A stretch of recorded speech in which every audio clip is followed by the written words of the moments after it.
Good day, everyone. To all, I hope and trust that all is well. You know what to do, family. Tag and share. Share and tag. Tag and share, share and tag. Tag and share. Share and tag. I am so grateful to be with you on this wonderful, wonderful day. Grand Rising to many of you. Good morning, Charlotte. And to many of you, wherever you're watching me in the world, no matter what time it is, live or in replay, so glad to see you and you and you this morning. And do us a favor and share, tag and share, share and tag. You can even copy this link and text it to various different people and invite them to join us during this particular broadcast. Almighty, we are just so grateful and thankful for this time. These moments, pivotal for some, elevating for others. We just bless you and we submit our will and way. And we're thankful that the best is going to occur in our midst today. Thank you as we co-shape these moments with you. Enable and empower us to make the most of what is in us at this particular time. We thank you for all things, and for all things we give you praise. In Yeshua's name, nurture consciousness and power. It is so, and so it is. Thank you so much for tagging and sharing and tagging. I'm going to reach out to a couple of more people myself on this wonderful, wonderful occasion. It's such an honor and a privilege to be with you. And good morning to all of you again. I hope and trust that all is well with you and your wonderful family on this particular day. Again, it is a blessing to be with you. It is a blessing to be around you. It is a blessing to know you. I am truly, truly excited and delighted to be in your presence. Always, I consider it to be a gift, an honor, and a privilege to be in your midst. I always like to remind you, no matter what you're dealing with, no matter what circumstances you're facing, no matter what difficulties and challenges you may be experiencing, I want you to know that I can. I want you to type it in the comment section. I can. Come on, type it in the comment section. I can. Type that real quickly in the comment section. I can. I can overcome. I can endure. I can navigate through. I can master. I can. Come on, type it in the comment section. I can. I can do all things through the Christos who strengtheneth me. I can. I can. I can win. I can summon help. I can endure. Yes, yes, yes. I can break through. I can make it through. I can acquire the position. I can master my thoughts, images, and emotions. Come on, type it in the comment section. I can. Come on, type I can. You've got to know you can, and you've got to believe that you can. So type that in the comment section. I can. That's it. I can. Thank you so much. I can. You've got to believe it in your heart of hearts that I can. The next thing I always like to remind you is that you are a powerful spiritual species of a God class. And whatever you think, imagine, it speaks, manifests, hardens, and crystallizes into reality because you are the offspring of the Almighty God. So I want you to type it in the comment section. I am powerful. I am powerful. Come on, type that in the comment section. I am Powerful. That's it. Type I am powerful. That's it. Type I am powerful. You got to know that you're powerful. You've got to own the power. You've got to know that you are the power. Thank you so much. I am powerful. Own that power, feel that power, speak that power out loud in your atmosphere and environment. I am powerful. I am powerful. What a wonderful thing it is to know your power and own the power. Again, I'm so excited and delighted to be with you. Let me know if you can see and hear me well. Let me know if you can see and hear me well. Let me know if you can see and hear me well. Can you see and hear me well? Let me know if you can see and hear me well. Talk back to me right quick.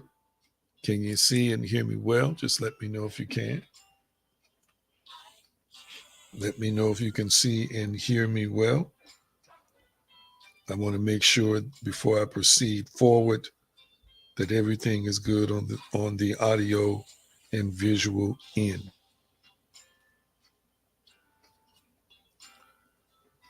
Can you see and hear me well? Talk to me. All right, I got one good. Wonderful, wonderful, wonderful. Thank you so much for sharing that.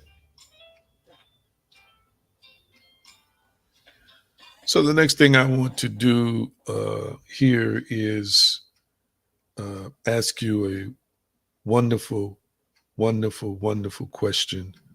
And the question is, what's in your cup? That's it. What's in your cup? Talk back to me. What's in your cup? Talk back to me. What's in your cup? I've got green tea with ginger, and I actually mixed two teas with different blends of different good stuff in it. That's what's in my cup today.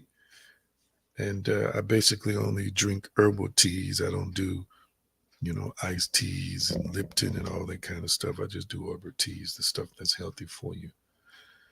Talk back to me. Tell me what's in your cup today. All right. Shan says she's got H2O. Good. That's the water of life. That's good stuff. That's good stuff. Anybody else want to share what's in your cup today? What's in your cup today? Talk to me. What's in your cup on today? Talk to me. Anyone else want to share what's in your cup? Remember, this is always a judgment-free zone. It's good to know from time to time what people are sipping on while they are watching me. Now, I want to say this before I get into our presentation on today. I want to say this to all mothers today. I celebrate you and I salute you.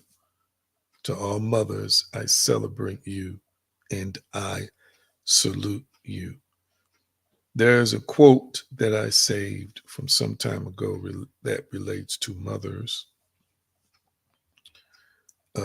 as penned by William Makepeace Thackeray. And he said, "Mother is the name for God in the lips and hearts of little children." End quote. I love that quote because mothers, especially loving good mothers, are adored and loved by their little children. And of course, as mothers continue to be good mothers throughout the life of those children, then there's something special in terms of the connection between a mother and child. We love our fathers, but we tend to have sometimes more tender love for our mothers. And so I say to you today that you are powerful. I'm grateful for you. And I am grateful for uh, you allowing your womb to be an incubator to give life. Thank you for the examples that you set for your children. Thank you for all of the sacrifices that you make for your child and your children. I want you to know that as a man, I have the highest and utmost respect for mothers.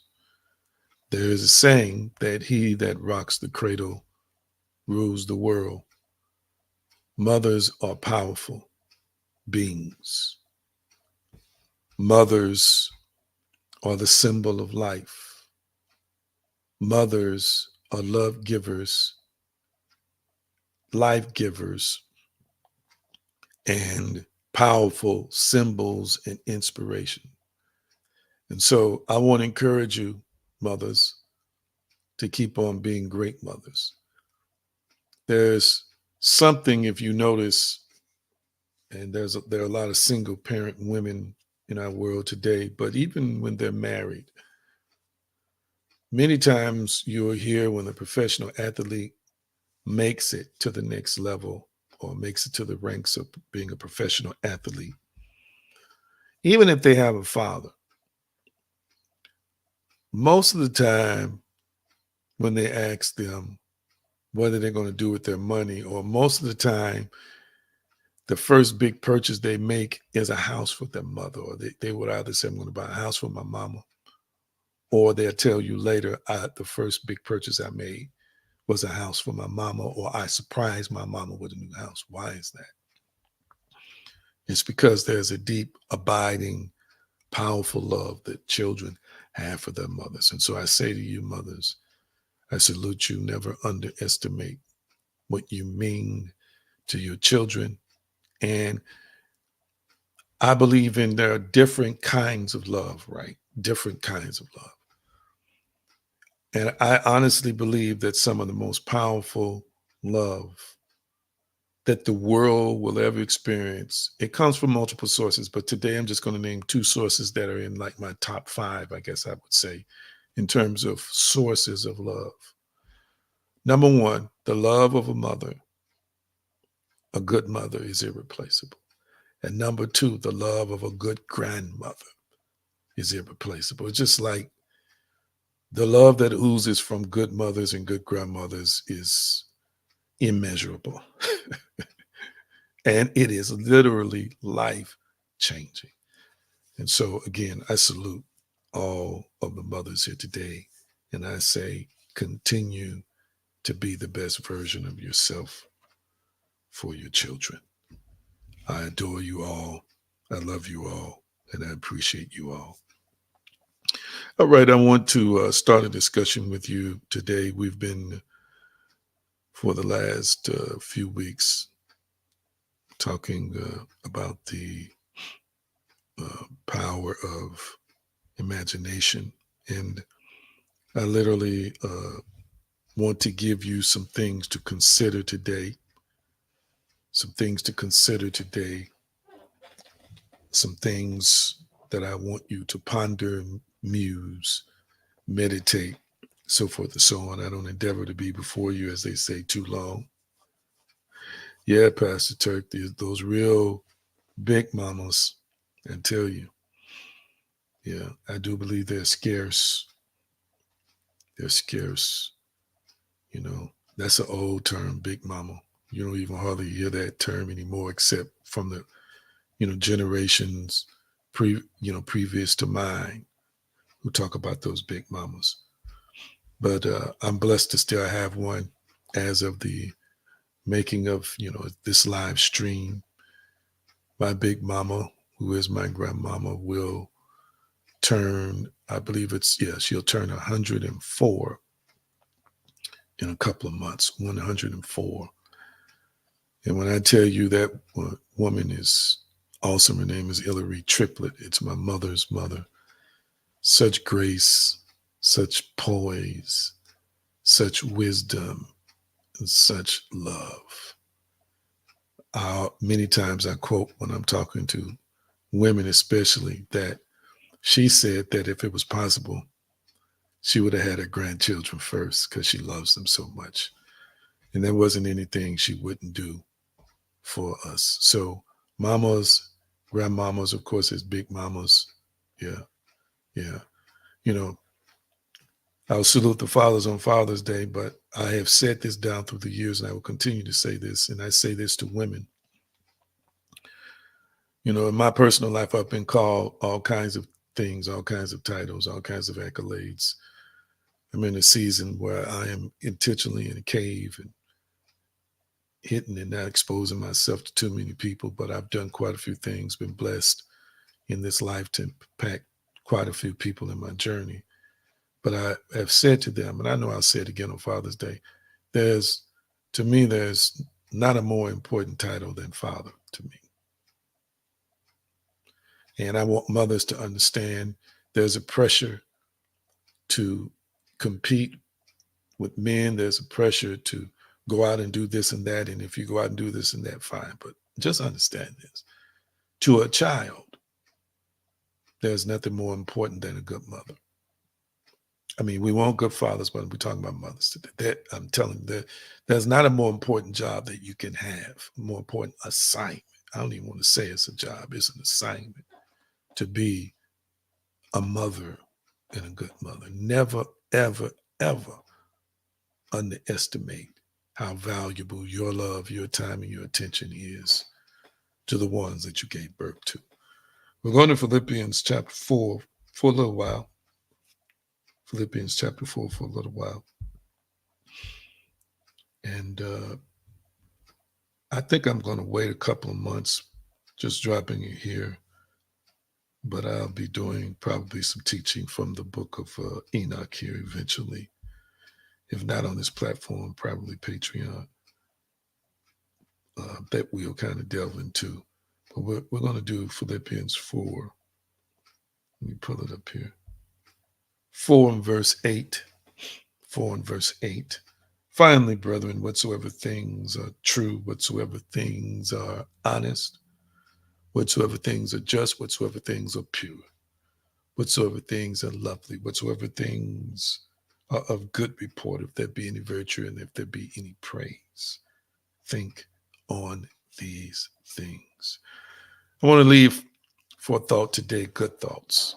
Good thoughts. I want you to type it in the comment section for me. Good thoughts. Somebody put the thematic text up, Philippians 4 and 8 for me. And then I want you to also put up the theme, good thoughts. I'll see if I can finish it today. If not, I'll finish it up in the next installment.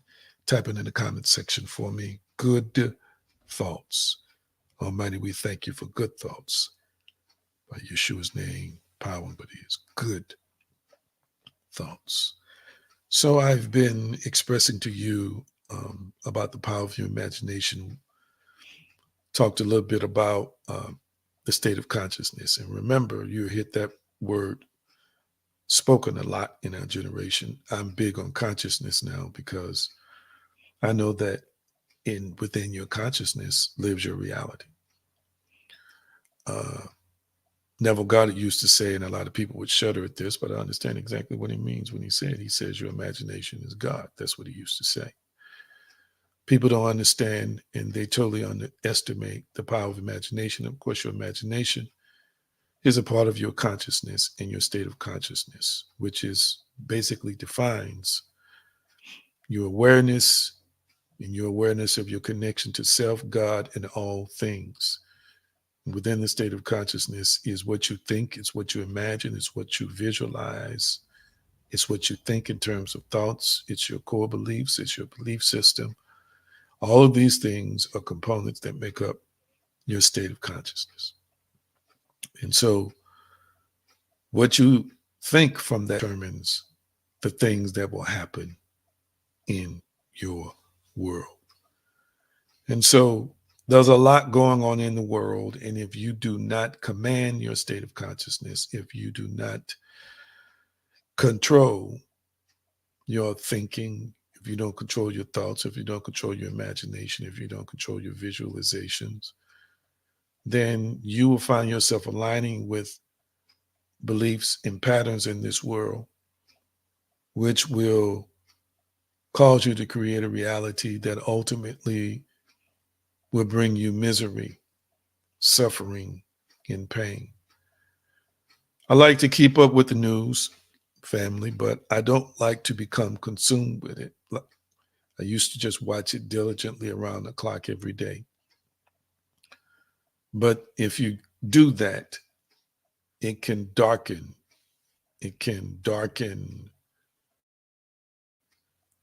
your state of consciousness. If you do that, it can take over your thoughts. If you do that, it will condition the way you think. When I have conversations with people and they're talking about, you got to be careful about this and you got to be careful about that, and all aspects of life. I mean, they got nothing wrong with an alarm on your house, nothing wrong with that. But they got locks on the doors, nothing wrong with that. I'm making a point. Whenever they go out, they're looking over their shoulders. They take extra drastic measures. And if you continue to have a conversation with them, what they're going to eventually say to you is, yeah, it's on the news that so-and-so, so-and-so, so-and-so. Or I was reading on the internet, so-and-so, so-and-so, so-and-so. Again, we have to be cautious. We have to be protective. I am that dude in terms of who's security minded. But when people allow themselves to be conditioned by negativity, it can create fear. It can create anxiety. It is making deposits in the heart that people don't realize that manifests into strange, weird, fearful, anxious, reticent behavior. And it's all because of many of the things these people are consuming. And so, as it relates to what's in their imagination is fear. What's in their imagination is what can go wrong. What's in their imagination is what could go wrong. What's in their imagination is what will go wrong. Their state of consciousness is always aware of the bottom side, the dark side, what they might consider to be the sinister side. It's always focused on what we call the bad, B-A-D. And so they're constantly living in a shriveled up form. They're constantly living in a cowardice type form. They're constantly moving through this world as if they could be a victim at any time. I know people that watch a bunch of crime shows about murders. They love that. But when you get in a conversation with these people, they can tell you up and down about murder cases, and they can tell you up and down about why they don't do this and why they don't do that, and why they don't go here and why they don't go there. Child, you got to be careful. Yes, we all have to express caution in this world. But when you allow yourself to be inundated by these messages and images, it conditions and shapes your imagination, which shapes your reality. And you will be walking around in life always looking over your shoulders. And then you'll turn around and quote, that God has not given me the spirit of fear, but power, love, and a sound mind. But you'll keep watching stuff that incites fear. You'll keep watching stuff that encourages fear. You'll keep watching stuff that empowers fear. I hope you're hearing me today. So when people are like this, there's an absence of peace in their world of thoughts. It's an absence of peace in their world of thoughts. Can I ask a question today? Talk back to me. How many of y'all value peace? Let me see. If you value peace, tell me why you value peace. Type it in the comment section right quick. Why do you value peace? I'm curious to know.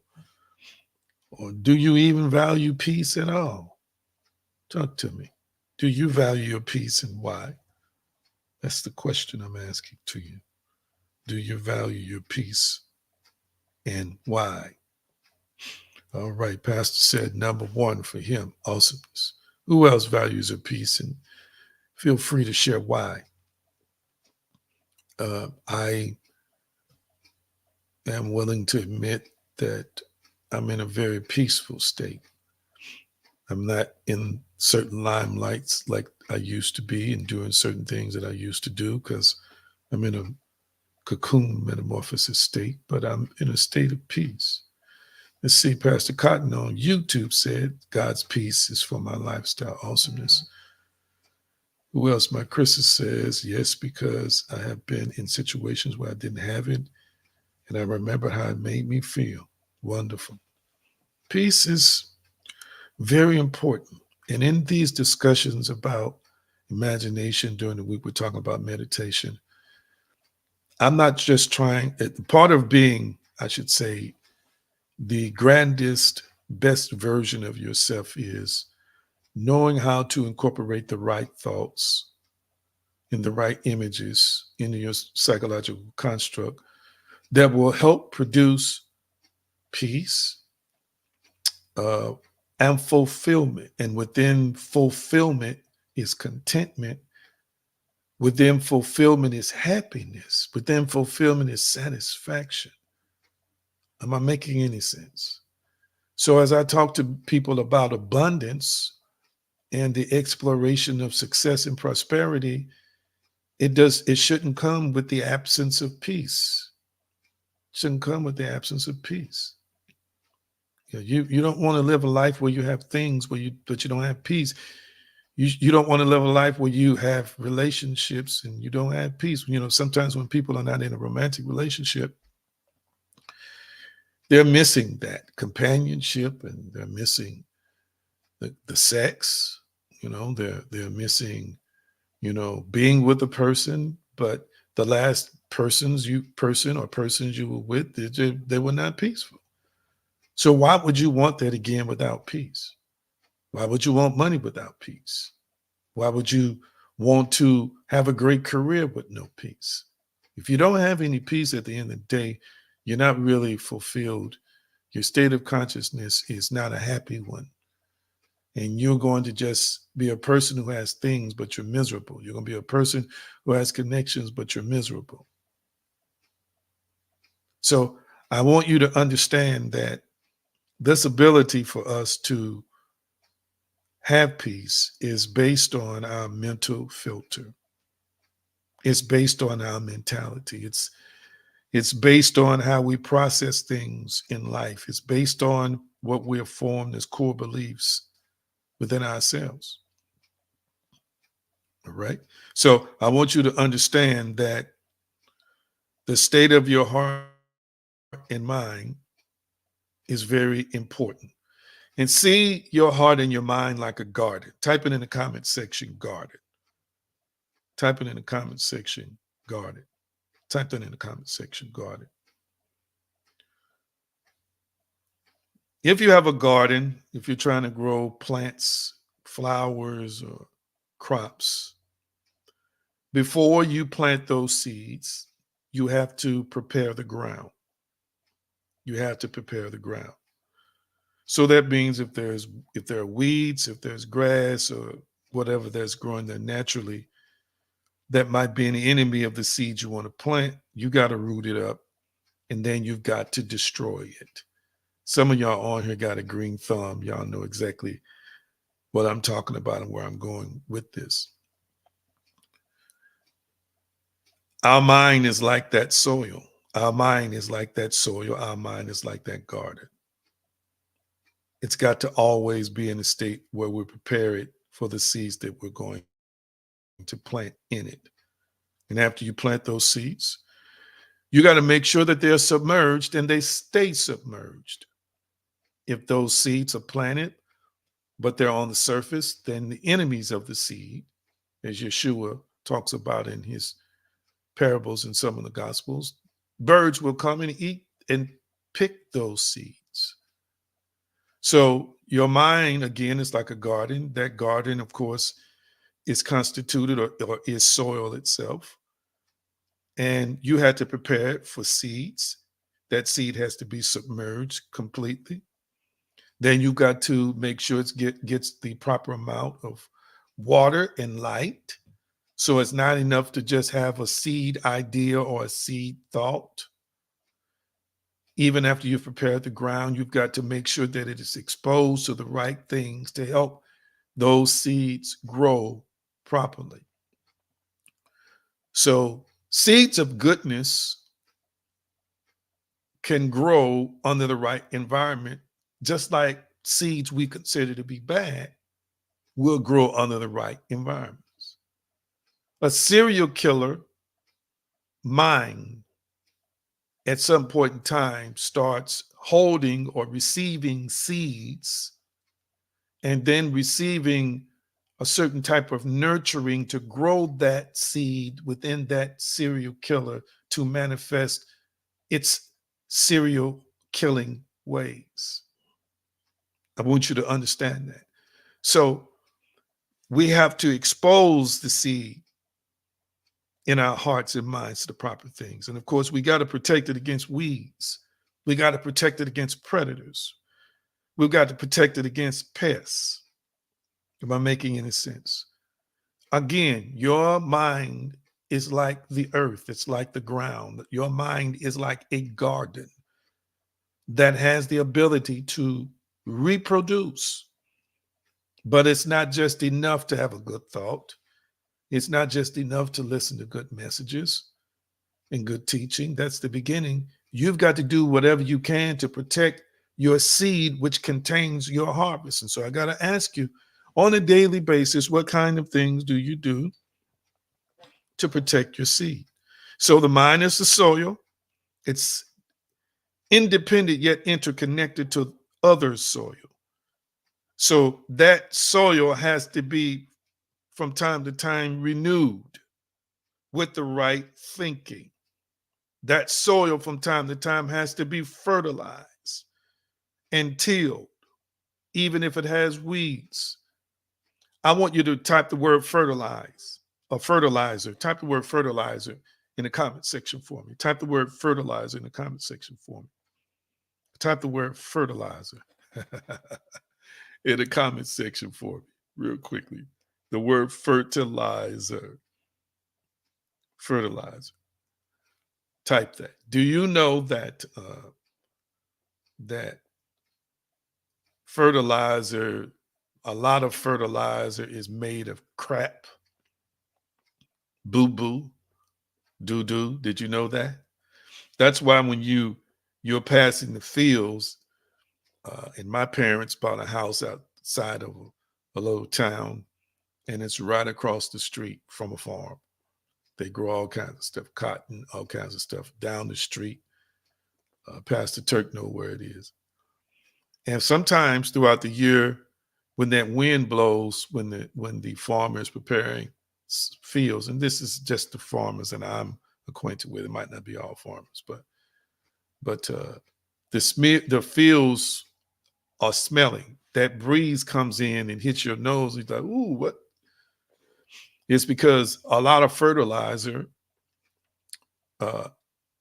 is composed or made of, the waste of an animal. Many times it's cows, but other things can be used that they mix in to make a fertilizer base. And what that says to me is that you're going to have some crap, you're going to have some stank, you're going to have some doo-doo, but it's going to help you grow. The crap in life will fertilize your mind if you let it. The obstacles, the ups and downs, the painful situations, the wounds, what you might consider to be a setback, the smelly things that have happened in your life have such powerful potential to fertilize you. Wow. Wow.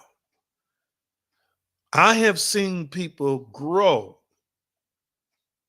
in the most horrid, difficult, complicated situations. Am I making any sense? I have seen people become great people, but they had to be fertilized first.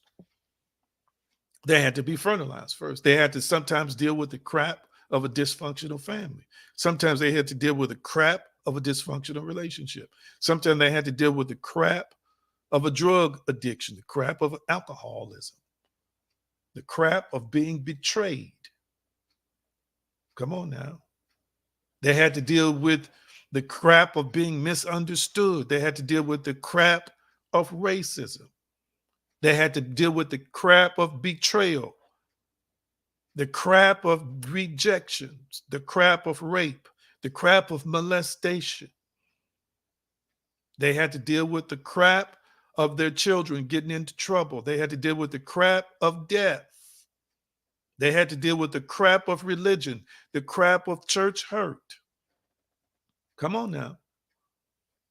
But like that seed that's planted into that mind or that natural soil, when your mind is fertilized by crap, if you allow the process to take place that should, it will become a great place for future seeds to grow. Future seeds to grow. Do you know how some people, I've heard boxers say this.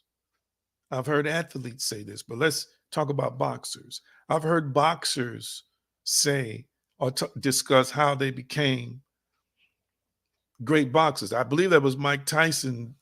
I even heard him say this, that one of the reasons he learned to fight and handle himself is because he was getting beat up when he was a kid.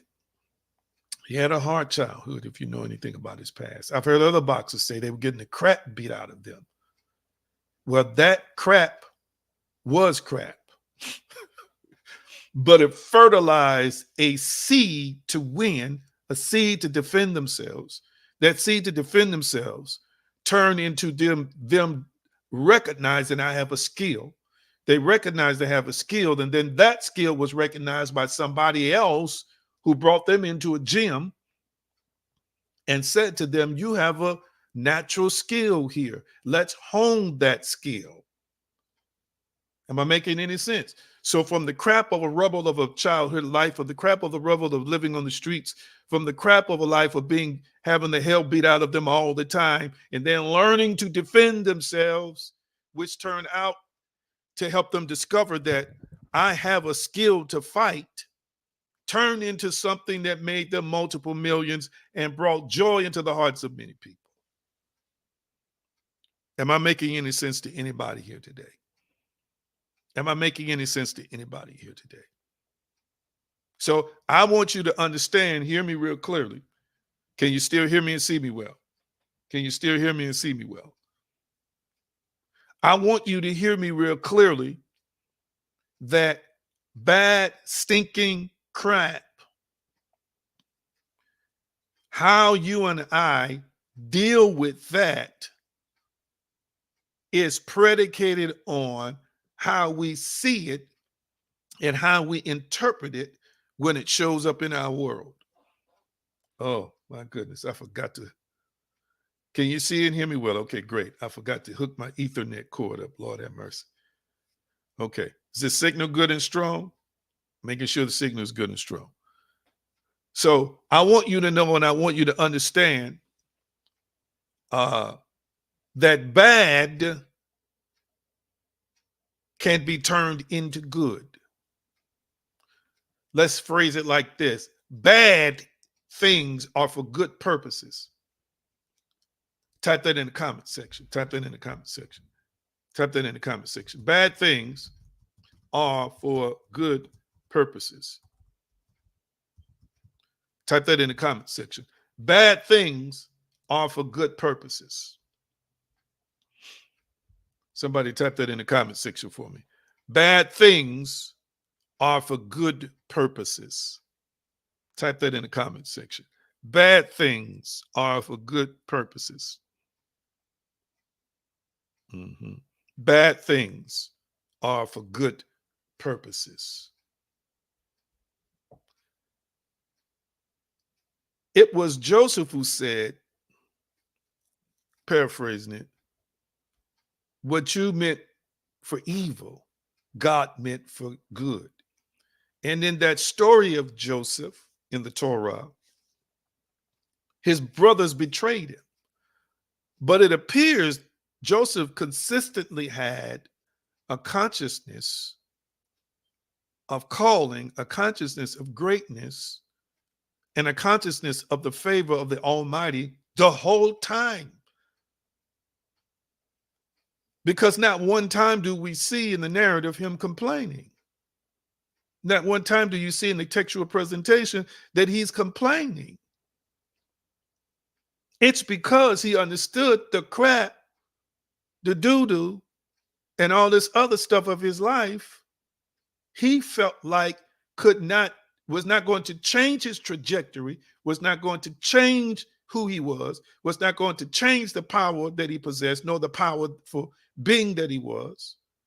He believed he had the favor of the Almighty with a powerful assignment the whole time, even if he could not understand it, even if he disagreed with it. There was a stabilizing force in his heart that he just believed from the dream that he had, and he just believed from understanding and recognizing who he was, that his gifts were going to make room, that something had to happen on behalf of him in a good way. And so he told his brothers at the end, yeah, what you meant for bad, in his mind and in his heart, he felt like was always a plan of the divine, always a plan of the Almighty. So I'm saying to you, when you type bad things are for good purposes, that's a mindset, family. Wow. That is a mindset. I'm talking to somebody's heart right now. I feel it. I sense that deeply now. That is a mindset. Hear me. Yes, you made the decision to get in the situation, but hear me real clearly. If you reframe that bad situation and start seeing the things you learn from that situation and the better version of you it helped you to become, then you will realize that this principle is true, that bad things are for good purposes. And if you live that all the time, one of my favorite scriptures in all of the Holy Writ is Romans 8:28, and all things work together for the good. And we know that all things work together for the good. As I live that life, I'm manifesting that all things are working together for the good, working for my good. I'm saying to myself, even when news comes that I don't want to hear at the time, that it's working for I just believe I get to control with God this narrative of my life. Hear me. But it's again based on my interpretation of whatever happens to me. And so if something shows up in your life that appears to be bad, start seeing the good in it. Start recognizing that good comes from it. Start saying to yourself, okay, this doesn't appear to be good, but something good is coming out of this. I'm looking for the good. You're driving to the hospital. Be looking for the good. Ooh, I sense that so strongly. I sense that so strong. You just looked at your checking account and the balance didn't look so hot, but you got to think it's working for your good. This is the yes. This is working for the good to increase this balance. Am I making any sense? You might have got a pink slip on your job. You may be, alone. You got to start thinking this is working for you. You may have just gotten divorced. You got to start seeing that bad part, even if you were at fault, still it's going to bring out good in you to help you see yourself better, to help you make better choices, to help you be a better man or a woman. Come on.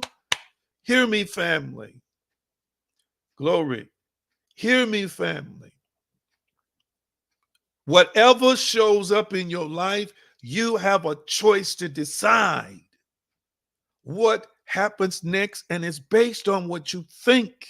It's based on what lives in your heart. It's based on what lives in your imagination. And if you continue to imagine after receiving news that's not so good, doom and gloom and utter sadness and hopelessness, then your emotions will kick in. And if you stay in that state too long, then you'll start seeing things show up in your world that further confirms what you're thinking, imagining, speaking, and feeling. And then if you're not careful, you'll create that as a paradigm. And no matter what light is around you, you'll always see darkness. You'll always feel darkness. You'll always know darkness. Ooh, my.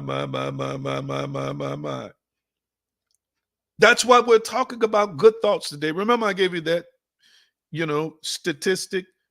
Up to 50,000 thoughts a day, 90% repetitive, 80% believed to be negative. And we'll go a little bit deeper with that in the future. Come on now.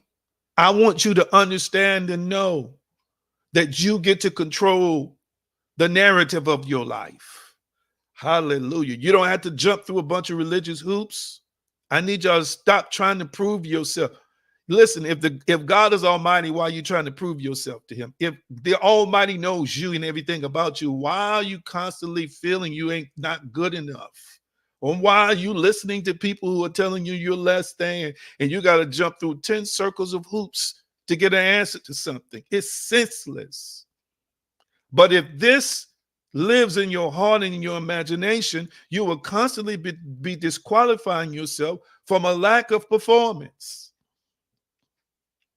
Because that's what you think. That's how you think. That's what you believe. And in the moment, that is who and what you are. And you project that into the world, and then you bring other stuff into your world that confirms that. Ooh. Am I making any sense to anybody? Am I making any sense to anybody? I'm gonna ask you that question again. Talk back to me. I can't see if I'm getting any likes and hearts now on my screen, but am I making any sense to anybody? You have to decide, I'm going to have good thoughts. We're in Philippians 4:8. You've got to decide that it's working for my good. You've got to decide that good is on God and my payroll. You've got to decide that things that show up in my world work for my good. And the way you decide that is internally within. Hallelujah. I'm encouraging mothers today. You might be having problems raising children, and you might be raising a child by yourself. Kudos to you. You might be raising the next president. You might be raising the next genius scientist. You might be raising the next judge. Am I making any sense to anybody?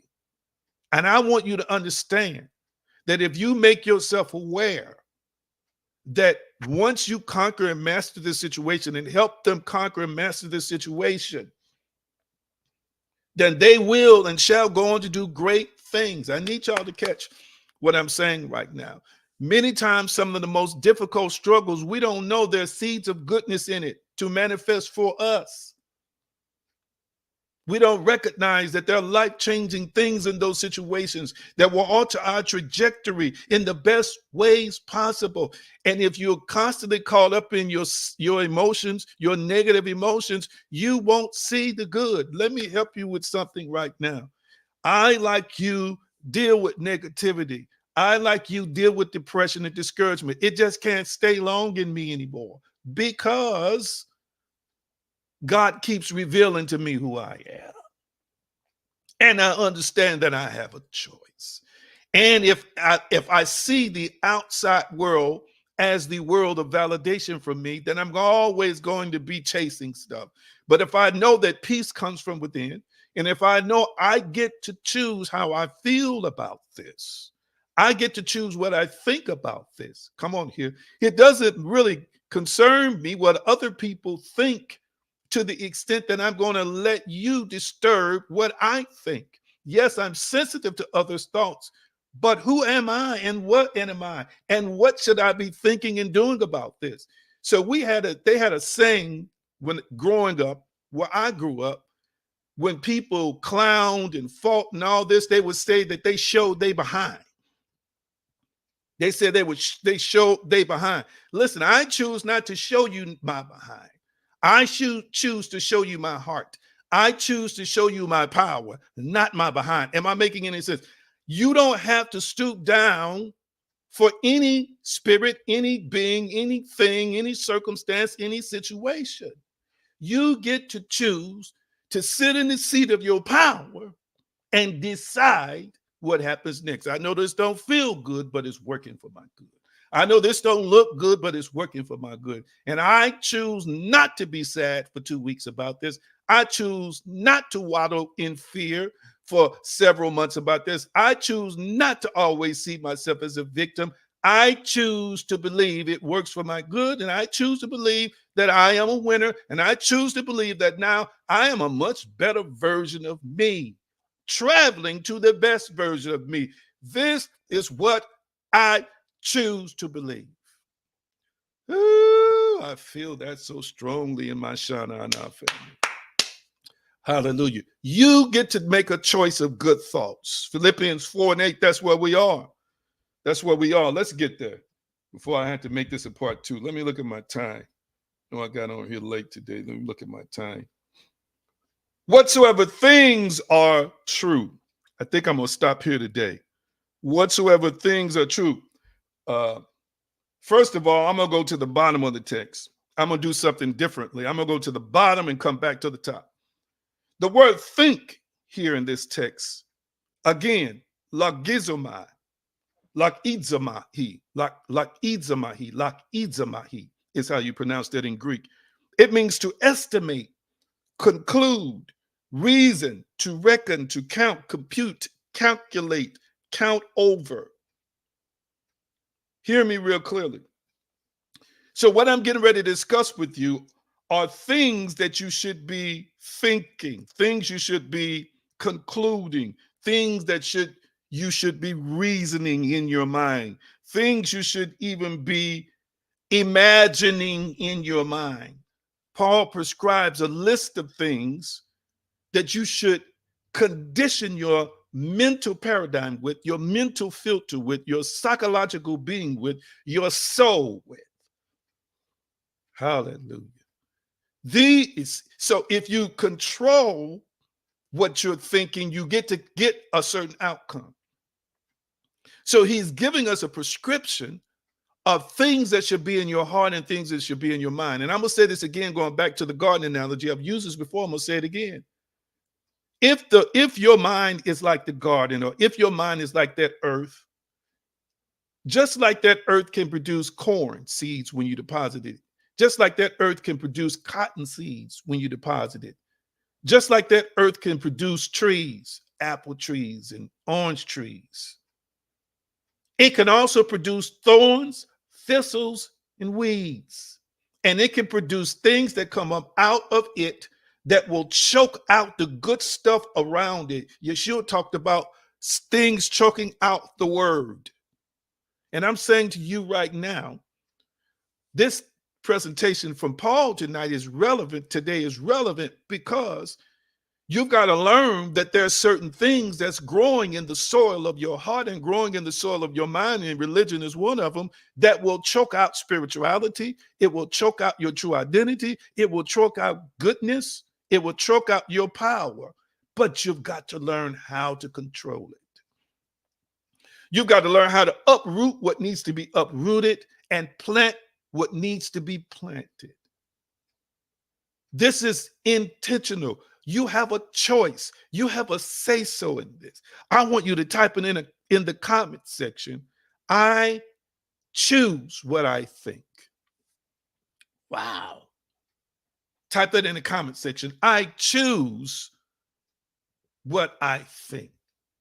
Come on, type that in the comment section. I choose what I think. Woo. Come on, type that in the comment section. I choose what I think. Wow, wow, wow, wow, wow. Powerful, powerful, powerful stuff. Powerful, powerful, powerful stuff. Come on. I choose what I think. Y'all need to stop blaming this fellow, y'all, the devil. Y'all need to stop blaming other people. Y'all need to stop blaming other circumstances. Stop blaming your dog and your cat. Stop blaming your neighbors on concerning how you feel and concerning what you're thinking. Stop blaming people. You get to choose. You get to choose what you think. I'm going to say it again. You get to choose what you think. So if I get to choose what I think, that means I'm choosing what I believe. Hallelujah. Come on, make the choice to be powerful. Make the choice to know that you're a God class and God species. Make the choice to fill your heart with powerful things that edify you, that build you up, that expand you. Make the choice not to be a victim. Make the choice not to be a self-saboteur. Make the choice not to damn yourself. Make the choice to love yourself. Make the choice to know you're good enough. Make the choice. So all of these things are things we should be thinking. We should be thinking stuff that's true. Truth. Truth may be relating to divine scripture. Truth also may be relating to something that is a personal truth. Lord have mercy. Come on, type it in the comment section, personal truth. Type it in the comment section, personal truth. Type it in the comment section, personal truth. There is a personal truth that everybody who's watching me possesses. A personal truth. I know there's a definition out there called absolute truth, but I want to talk about your personal truth for a few minutes. Number one, you are living your personal truth, whether you know it or not. Number two, your personal truth may contradict my personal truth. I know people don't like for you to get into that because we want to think that there's only one truth. There's not just one truth. There's a truth as you see it. Pastor Turk would remember this pastor growing up. There was a wonderful man of God called Pastor Norris T. Pullen, wonderful man of God. And he used to say, there's my side, there's your side, and there's the right side. I chuckle now when I think about that statement he used to make. But the truth be told, we all got a truth. And my truth might be different than your truth. I need you to hear me real clearly. I need this to make sense. I need this to make sense. For example, the truth is you might need or require something in a career from a job that the next person don't need or require. And the truth is, if you don't have these certain conditions met, it won't work for you. You can't flow with that. Hear me, family. Hear me, family. That's right. One size really doesn't fit all. Have you ever heard people say stuff like, well, I got to have this in my food and I got to have that and they got to serve it like that and stuff can't touch it. It can't do this, that, and the other. That is their truth. I mean, literally, they would fall to pieces or couldn't function properly or would be feeling odd and strange if it didn't fit those expectations, if it didn't fit those guidelines. But then there's somebody else like you and me that's listening to them talking like, I don't mind my food touching. I don't mind if you put everything on the plate. I don't mind if you season it well. I don't mind it. I like it hot and spicy. Come on now, somebody. The truth is, this is the way I like my food. This is the way I love my food to be prepared. Now I can get deeper with that. I'm trying to give you some general things. I need to sow some small seeds with some of y'all because you can't handle the big stuff that I really want to say. But I want to say this. I'm cooking the frog slowly. I'm saying this to you. I'm saying this to you. Know what your truth is and align with that because there's certain things you can't live with Just like there's certain things you believe you cannot live without. There's certain things that are necessary in your world, and stop allowing people to talk you out of it, or stop allowing your fear to talk you out of it, or stop allowing religion to talk you out of it. Come on now. Or stop allowing some conditioning you've received to talk you out of the truth of what you love, the truth of what you desire, the truth of what you need, the truth of what you long for, the truth of what's necessary, the true components of what make you successful, the true components of what makes you happy, the true components of what makes you feel fulfilled, the true components of what allows you to have peace. My. Come on now. Truth. I want you to type it in the comment section, truth. I want you to type it in the comment section, truth. Type that in the comment section. We think God has the job of designing all that. No, you're a co-creator. You get to decide too what truth is for you. You know what truth is. You know what the truth is about how you like your greens. Watch this. Like you know what the truth is about how you like your man or how you like your woman. Like you know what the truth is about how you like to take care of your body. You know what the truth is about raising children. You know what your truth is about love, decency, honor, and respect. Come on now. You know what your truth is. Think, he's saying, whatsoever things are true, not just relating to a religious system, not just relating to your interpretation of righteousness, because I also am discovering and have known for years that there are people in the world right now in religion fighting about what this phrase right here, what true really means. The truth is, yes, there is a divine truth, but there's also a subjective truth, and they don't have to clash. I'm going to say it again. There's a divine truth, and there's also a subjective truth. It doesn't mean they have to clash. Woo-hoo. You know what your truth is. Why are you fighting it? Some of you all are acting like somebody you're not. That's not your truth. Some of y'all are flowing in a downward direction when you know you're supposed to live up here, you're living down here. That you're not living in your truth. And that's why you feel uncomfortable. And that's why you're feeling depressed at times. It is your spirit saying you're out of balance with your true being. You're out of balance with your true state. You're out of balance with your true position. Come on now, hear me. Hear me real clearly. I was talking to a loved one. They're not on today. And can I be real with y'all? Can I give y'all this example? Then I'm going to shut it down.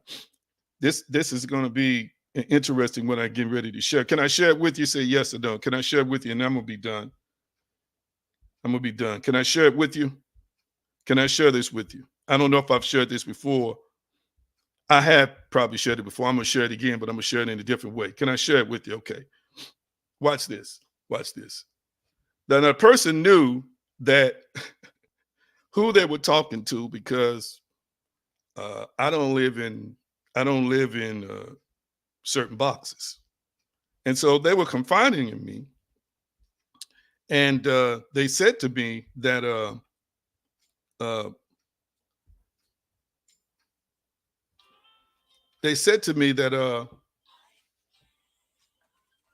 there's this person that I genuinely love. And we've had this on and off relationship for years. This has been recently. And they said, once they start coming into the knowledge of some things I've been teaching,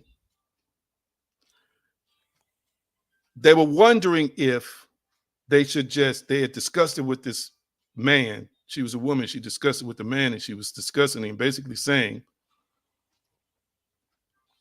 well, maybe because he's got the business, this, sense, and all that, and I really love him,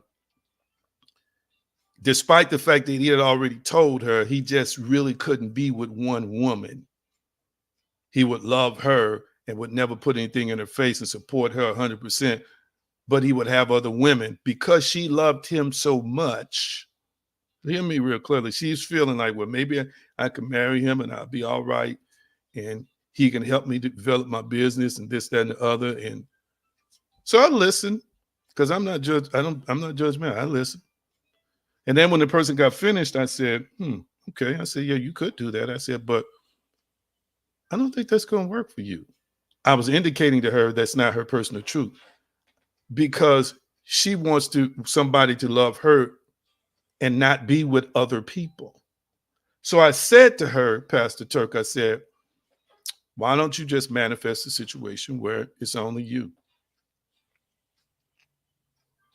She was like, what? Because it seemed like this spiral, this roller coaster with this, she's single, he's single, so they're both eligible. But it's like, he didn't want to commit to that. She wants to commit to that. They always find themselves circling back to each other. So she's thinking maybe this is meant to be, and I just needs to accept him like this, and we'll be a power couple, and I'll just be this to him, and he'll be this to me, but he'll have a couple of people on the side. And I said, I know this sounds crazy, y'all, but I said to her, well, why don't you manifest the situation you want where you bring in a man who only is faithful to you?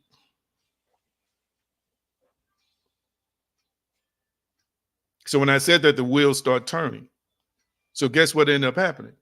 In time, she ended up being disconnected from this person. Watch this. A man entered her life who has every single quality she wants, including making her the only one and only woman he wants to be with. Now, hear me. She needed to align with the truth. And her truth was, see, the truth is there are people out there who don't want monogamy. That's what they're living. If you connect with a person that don't want monogamy, then you got a choice. You got a choice to combat that, trying to co-manifest them into a faithful person, or you could just manifest a situation as a single person where you bring somebody that's eligible to be with you, and y'all committed to each other, and that person not running around and doing other stuff. Hear me real clearly. And the reason I said that is because I tapped into a part of her truth that, no, I'm raised a certain way. I believe a certain way. I want one man to just be with me and not multiple people. That was what was really, really, really in her heart. And it resonated when I spoke to her. I hope I'm making some sense. Some of you all right now, you might say, ooh, that's kind of out there. Yeah, well, it might be out there for you. But once she aligned with her truth that, no, this is not me. I got to be the only woman. And I can bring a person into my life who has the business acumen, who loves me, who loves the few children I have, who's my partner, and who's not traditional, who's, has a spirituality that's not in a box because she's not that person. That person came forth in our world, just like served up on a silver platter. Are you hearing me? Now watch this. Watch this. Watch what would have happened. Had she pursued that other course, she could have manifested the relationship with this guy, and eventually she would have been miserable. Can y'all still hear me and see me well? Can you still hear me and see me well? And she would have been miserable. Then she would have been coming back to me saying, well, so-and-so is with other people, and I'm not happy. It's a deal she never should have made. I don't think it's a deal anybody should make, but I'm just saying it's a deal she never should have made. But there's somebody out there who can make that deal and live with it. This is the truth and nothing but the truth. There's somebody out there who don't mind because they don't require certain things. Their truth is, I can handle that. That wasn't her truth. So I got to ask you the question of today, what's your truth? Stop fighting that. Stop running from that. Stop hiding from that. Stop resisting that. Stop acting like it's not there when it is there.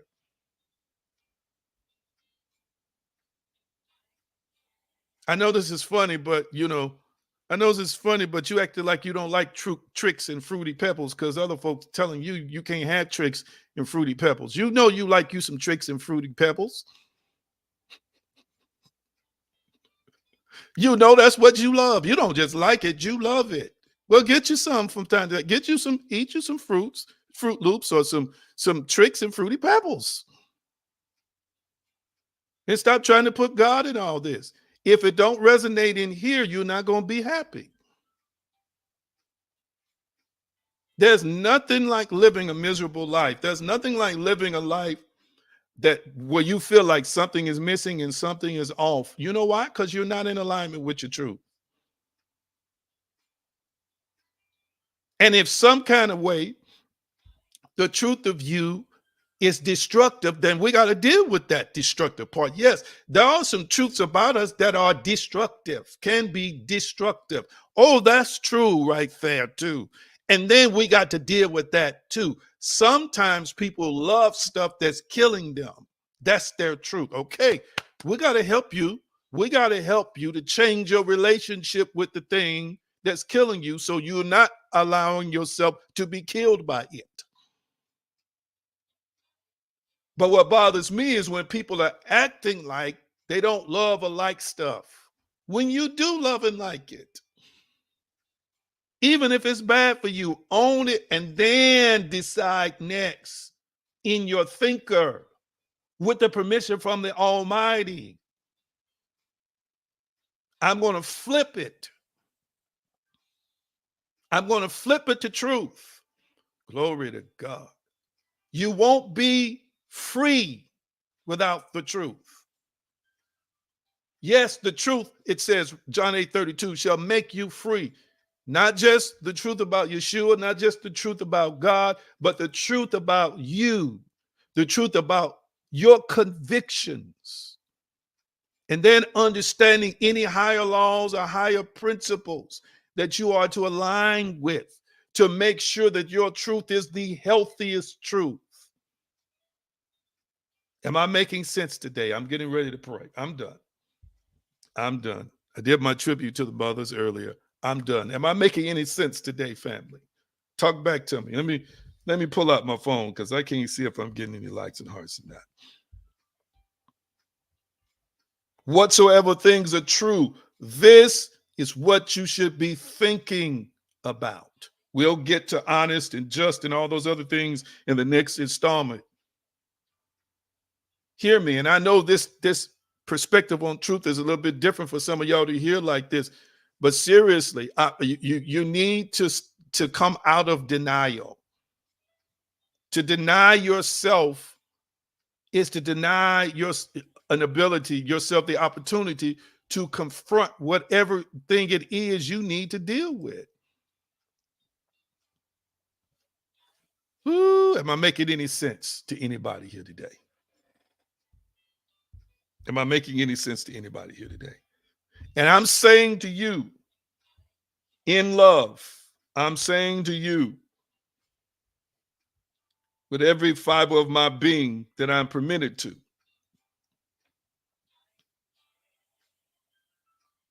that you must know and you must understand that when you start embracing who and what you really are,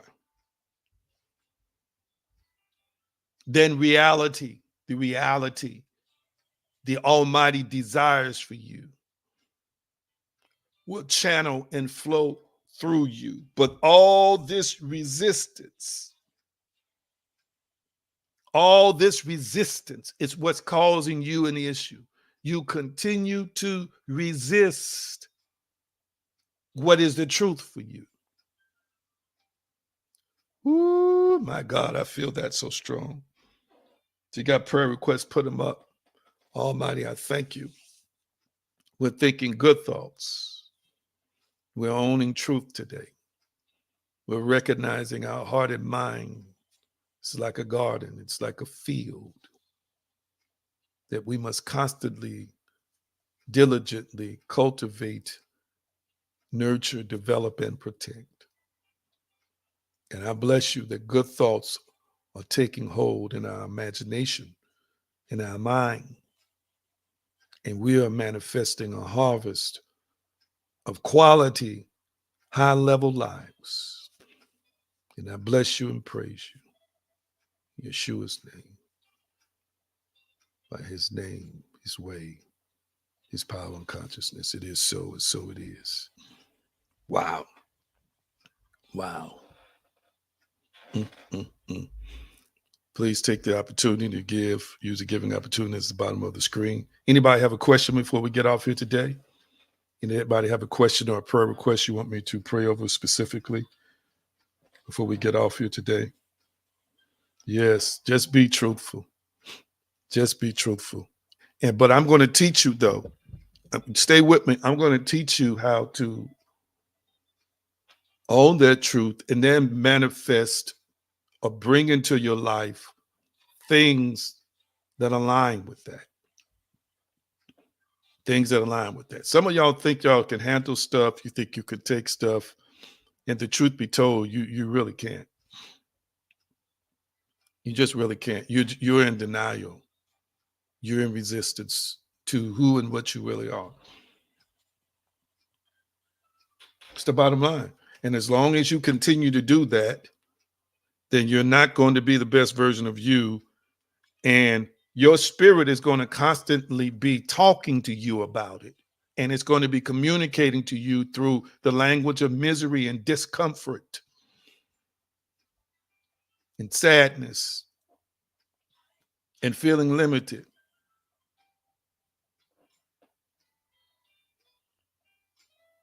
Wonderful, wonderful. Almighty, we pray for Chantel's dad. Touch his body and touch his mind, his will, and his emotions. Thank you for healing and thank you for wholeness. Ooh. It is so and so it is. Thank you, Yeshua. Any other prayer requests? Any other prayer requests before we get off here today? Again, thank you for giving and sowing. Don't forget to connect with us on Patreon, patreon.com/AG Green Now.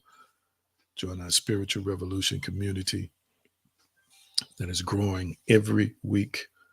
I thank you so much for your love, and I thank you so much for your support. Any other prayer requests before we release you today? Prayer requests, questions, concerns. This is the time to lay it out here on this wonderful, beautiful day. And I'm going to release you. Thank you, thank you, thank you, thank you. Thank you. Anybody else? Be safe down there, Chantel. The wonderful state of Texas. Be safe. Glory to God. Love y'all so dearly. Have a great day. Have a fantastic week. Stay plugged into Patreon. New stuff coming this week. I'm going to release you with the shalom blessing. Shalom, shalom, peace, wholeness, and prosperity. Nothing missing and nothing broken. It is so and so it is. She said she almost lost him. We thank you for rejuvenation and restoration of her father. Thank you. Thank you. Thank you. All right. See you all in a couple of days. Love you. Have a great day.